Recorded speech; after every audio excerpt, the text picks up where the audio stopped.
안녕하세요. 경전 읽어주는 여자 여의주입니다. 태극무늬 담뱃대. 교주 차경석이 죽고 얼마 지나지 않은 어느 날이었다. 인정상간이 전에 없던 수상한 거동을 하였다. 동네에 다니면서 뜻밖에도 돈을 빌려달라고 하는 것이었다. 그는 사람들을 붙잡고 말하였다. 우리 조장이 오면 줄 터이니 돈을 좀 꺼다오.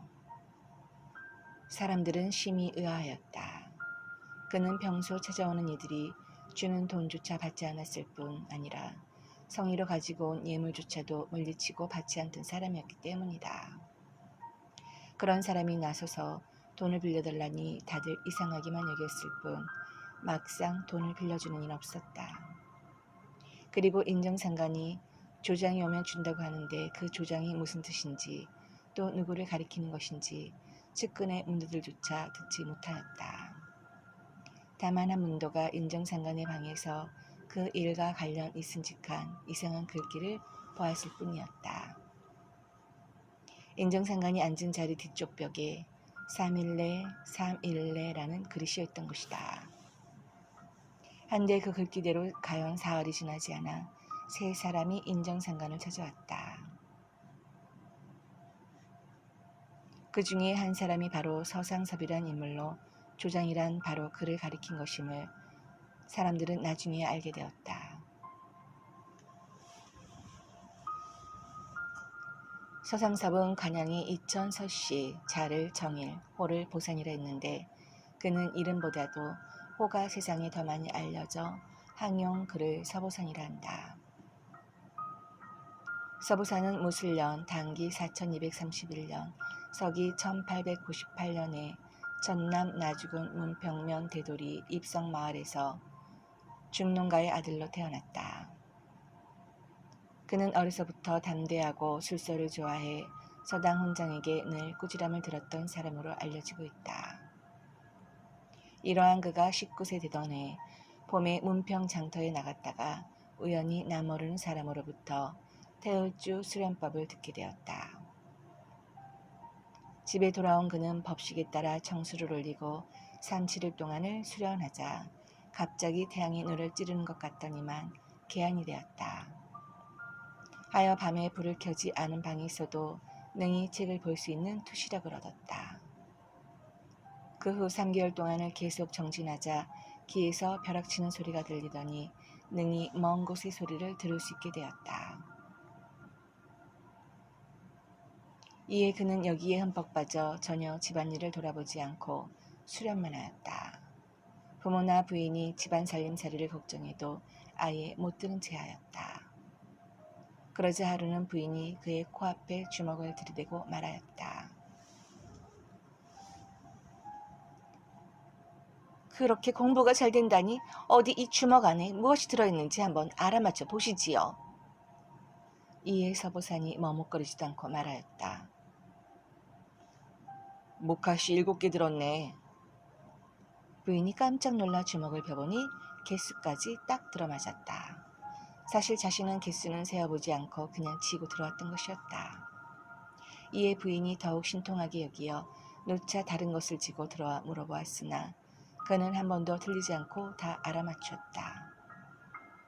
무년 당기 4251년, 서기 1918년, 그의 나이 21세 때였다.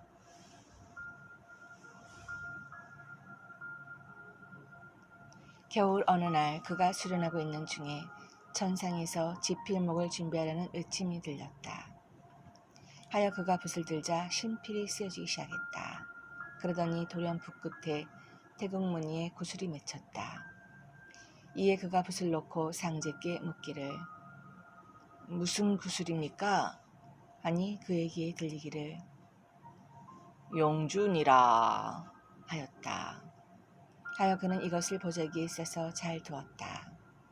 그런데 한 달이 지난 후 펴보니 아무것도 없었다. 이에 그가 다시 상제께 신고하여 물으니 그의 귀에 들리기를 이미 너의 마음속에 들어있느니라 하였다.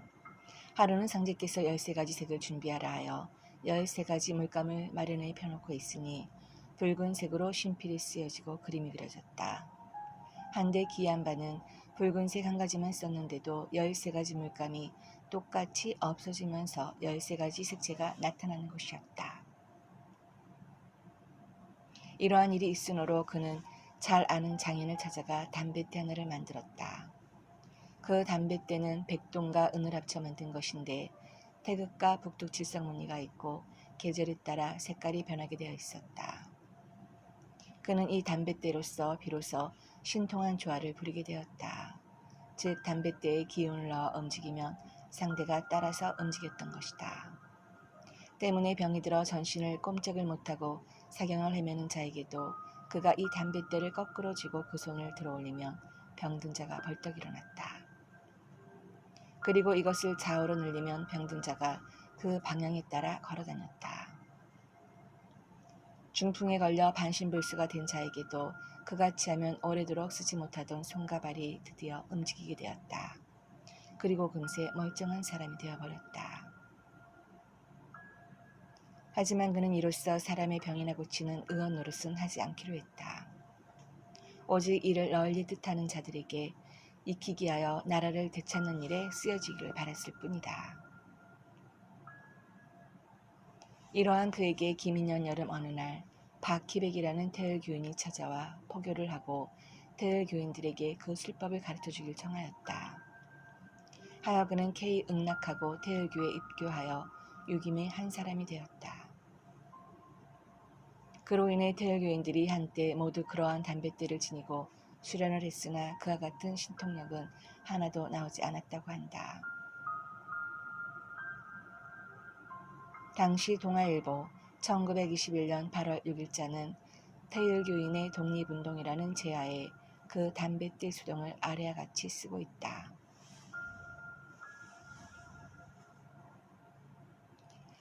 박희백은 재작년 음력 6월경에 태을교에 가입하여 은밀히 조선 독립을 운동코저 담뱃대에 태극과 칠성을 새기어 한국을 기념하고 재단을 모으고 칠성에게 조선이 독립되기를 기도하였으며 작년 음력 3월경에는 신자에게 다수한 금액을 거둔 것이라더라.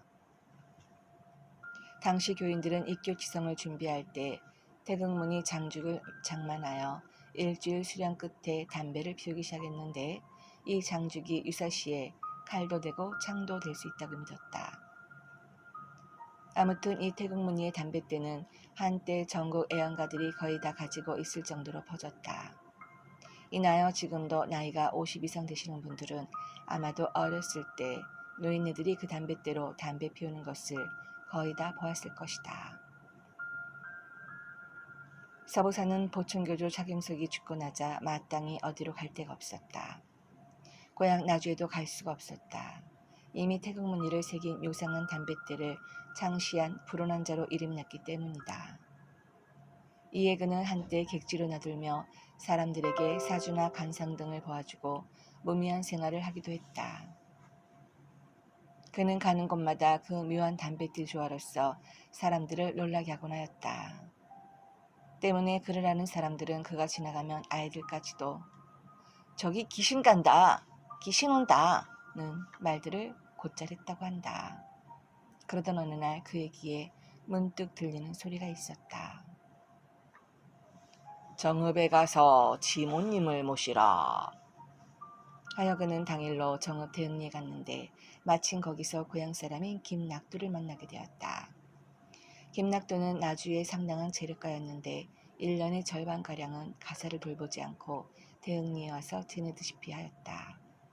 그가 대흥리에 있었던 것은 그때까지도 보청교에 대한 이상을 버리지 못하고 있었기 때문이다. 서부사는 그에게 물어보았다. 요즘 혹 여기에 돌을 통한 여인이 나왔다는 말을 듣지 못하였소? 그러자 김낙두는 말하였다. 글쎄 그런 일은 잘 모르겠으나 근처의 교회 간부들이 진등에 사는 여처자라는 이에게 많이 찾아가고 있긴 하오. 하여 서보사는 그날 밤 신고를 하고 진등 쪽을 바라보니 과연 환한 서기가 서려 있음을 볼 수 있었다. 이튿날 아침 서보사는 자신의 아내를 먼저 진등에 보내어 그 댁의 안부를 살피게 하였다. 서보산의 부인이 인정상간 댁에 들어서자 보청교인으로 보이는 자들이 못 들어가게 하였다. 당시 일부 보청교인들은 차교주가 죽은 후 교인들이 이산되어 인정상간을 중심으로 모여들기 시작하자 교세를 지키기 위하여 이를 막고자 하였다. 이에 그는 거짓으로 우리 이종 형님인데 찾아뵈러 왔다고 하여 겨우 들어갈 수 있었다. 방에 들어가 보니 조그만 완골자리가 하나 깔려 있을 뿐 이불 하나 없는 썰렁한 능방이었다. 그가 인정상관께 인사드리고 말하였다. 제 남편이 어른을 매시고자 하여 왔습니다. 하자 인정상관이 물었다. 남편이 우연 일로? 네, 제가 자세히는 모르겠으나 어제 대흥리에 와서 자고 이렇게 저를 먼저 보내어 안부를 여쭐하였습니다. 그러자 인정상관이 말없이 고개를 끄덕였다. 이리하여 무인년 단기 4271년 서기 1938년 3월 17일 서보사는 김낙두와 함께 인정상관을 뵙게 되었다. 인정상관은 이들의 인사를 받고 이들에게 돼지감자를 주며 대감이나 먹어라 하였다. 이들은 인정상관이 잠시 몸을 움직이는 사이에 그가 앉은 뒤쪽의 벽을 보았는데 벽에 3일내, 3일내라는 글자가 쓰여 있었고 글자마다 김이 서려 있다 사라지는 것을 보았다. 이로부터 서보상과 그의 부인 김낙두 세 사람은 인정상가 문화에 와서 그를 모시게 되었다. 연하여 문도가 갈수록 늘어나 그의 가을에는 인정상관을 따르는 무리가 7만여 명에 이르게 되었다. 문도가 그렇게 늘어났으나 인정상관이 사는 집은 다 쓰러져가는 초가상관인데다 마당도 좁았다. 때문에 사람들은 비록 먼 곳에서 왔을지라도 단지 그에게 인사만 드리고 바로 돌아가야 했다. 잠시 앉아있을 만한 곳도 없었다. 이에 추종자들이 상의한 끝에 조금 넓은 집을 마련하여 거처를 옮기고 그 집은 서보산 일가가 살게 되었다. 그의 겨울에 인정상관은 서보산에게 명하여 대청제를 모실 준비를 하라 하였다. 서보산은 인정상관께 자세히 물어보지도 않고 제물로 쓰기 위해 돼지 한 마리를 잡았다. 그러자 인정상관이 알고 크게 놓아여 누가 도덕이를 잡느냐 하고 꾸짖었다. 그러나 서보사는 이미 잡아놓은 것을 어찌할 수 없어 제물로 장만하여 마당에 제상에 올려놓고 준비가 다 되었다고 풍고하였다. 하자 인정상관이 나와 종자들에게 종이를 달라고 하였다. 종자들이 명에 따라 종이를 드리니 인정상관은 그것을 받아 돼지고기는 물론 다른 육류도 모두 그것으로 덮었다. 제를 지는 시간은 밤이었다. 집 주위에는 48개의 등불이 환히 밝혀졌고 제에 참여하는 사람의 수가 수백 명이었다. 집회를 삼엄히 단속하던 때였으므로 참여한 모든 이들은 가슴을 졸이지 않을 수 없었다. 더구나 제를 올리는 집은 냇물 하나를 사이에 두고 대흥리 주지소에서 빤히 보이는 곳에 있었기 때문에 그들은 크게 염려하였다. 그러나 그들이 걱정하는 일은 벌어지지 않았다. 신기하게도 이날 밤 이웃집에서조차 그 불빛들을 보지 못했다는 것이다. 등불을 밝힌 밖으로 자욱한 안개가 끼이는 것을 몇몇 문모들만이 보았을 뿐이다. 이듬해인 기묘년 단기 4272년 서기 1939년 봄에 인정상가는 서보산에게 비로소 조장이라 이름하며 무리를 이끌게 하였다. 어느 날 조장 서보산이 인정상관께 나주에 다녀오겠다고 말하였다. 고향의 사정도 궁금하였고 김낙두의 아들이 혼례를 올리게 되었기 때문이다. 인정상관은 가지 말라고 하였다. 그러나 김낙두의 청이 워낙 간곡하고 만일 무슨 일이 있으면 자기가 다 알아서 처리하겠다며 강권하는 바람에 조장은 준비도 없이 있다 불시에 따라 나서게 되었다. 늘 지니고 다니던 담뱃대마저 챙기지 못하였다.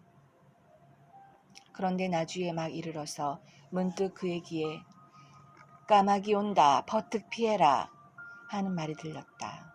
그것은 인정상관의 음성이 분명하였다. 하여 그는 즉시 몸을 돌려 숨을 곳을 찾으려 하였다. 일본 경찰이 오는 것 같으니 어서 몸을 숨기세. 그러자 김낙두가 말하였다. 그렇게 담이 작아서야 어찌 수만 명의 두령이라 하겠나. 그렇게 잠시 지체하던 중에 저만치서 경찰이 나타나 그들을 검문을 하게 되었다. 서보산의 주머니에서 책자 하나가 나왔는데 그것이 문제가 되었다. 내용인즉 장차 일본이 망하고 조선이 독립하여 세계 1등국이 된다는 것이었기 때문이다. 이로 인해 일행은 나주 경찰서에 연행되어 조사를 받게 되었는데 비록 김낙두가 나주군 유지라 했으나 아무런 힘이 없었다.